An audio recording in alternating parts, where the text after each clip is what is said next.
एक कहावत सुनिए, कुत्ते वाली हड्डी है साहब। आज किसान की दुर्दशा के लिए किसान खुद जिम्मेदार है। पता है कैसे? कुत्ते वाली हड्डी कहावत कैसे बनी है?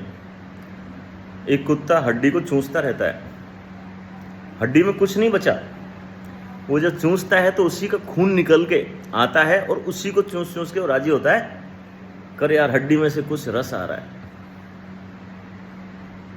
आज किसान जिसके पास 10 बीघा 20 बीघा जमीन है, जैसे तुम बताया 15 बीघा जमीन, 15 बीघा जमीन में घर के कम से कम 4 लोग तो लगे रहते हैं। Yes no? और कोई काम नहीं करते वो। क्यों? क्योंकि वो खेती कर रहे हैं, और खेती कर रहे हैं और साल में कितनी कमाई होती है? 15 बीघे से लगभग 3 लाख, यानी 1 बीघे से लगभग 20,000 की बचत हो जाती है। तो एक जने का एवरेज जिस तरीके से निकलता है वो निकलता है 3 लाख डिवाइड बाई 4 और डिवाइड बाई 12, ये हो गया 6,250। यानी आप लोग जो खेती में काम करते हो उससे आपको हर महीने 6,250 रुपये की बचत होती है, यानी कमाई होती है। बचत कोई कमाई माना जाता है? और मैं दावे के साथ कह सकता हूं कि आप अपने गांव से निकल के आप किसी भी शहर में जाके कोई भी छोटा मोटा काम करते हो तो क्या आपकी खेती बाधित होगी? खेती तो उतनी कर पाओगे ना आप लोग, खेती तभी रहेगी। उसमें से 3 लाख की जगह ज्यादा से ज्यादा नुकसान होगा तो 3.25 लाख का हो जाए, मतलब वो 3.25 लाख तो तभी भी देगी। और वो एडिशनल अगर आपने 6,500 की भी नौकरी कर ली तो इसका मतलब ये मान लो कि आप लगभग 15 बीघा जमीन के बराबर और कमाने लग गए। और बात समझ रहे हो? किसान की चीजों की वैल्यू क्यों नहीं बढ़ रही है? क्योंकि किसान ने अपनी वैल्यू खुद की नहीं बढ़ाई हुई है।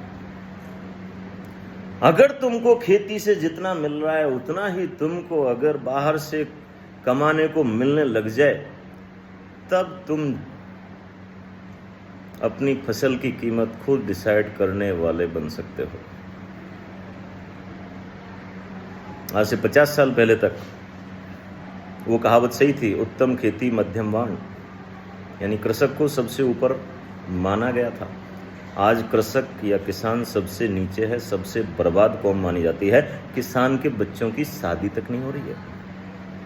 एक चपरासी की शादी होना आसान है, एक 20 बीघा जमीन वाले की बेटे की शादी होना आसान नहीं है। किसी भी जाति का हो, चाहे वो जाट हो, गुर्जर हो, यादव हो, चाहे कोई ब्राह्मण हो, चाहे कोई अग्रवाल हो, जो केवल खेती कर रहा है वो किसान ही है। चाहे वो भूमिहर हो, कि जाट तो केवल इस क्षेत्र में, सारे देश में है ना किसान। तो केरल में कौन से कोई गुर्जर जाट अहीर थोड़ी है, वहां पे भी किसान की यही हालत है। तो तुम लोग जब आत्मनिर्भर बनोगे, तुम लोग जब केवल खेती पर आश्रित नहीं रहोगे, तभी जाके तुम्हारे अच्छे दिन आ सकते हैं। अन्यथा तुम्हारी सुसाइड बढ़ेंगी, तुम्हारा डिप्रेशन बढ़ेगा, तुम्हारे घर में कलह बढ़ेगा। आज सबसे ज्यादा जो आत्महत्याएं हो रही हैं किसान कर रहे हैं। इस बात पे चिंतन करना, आप जो भी किसान हैं।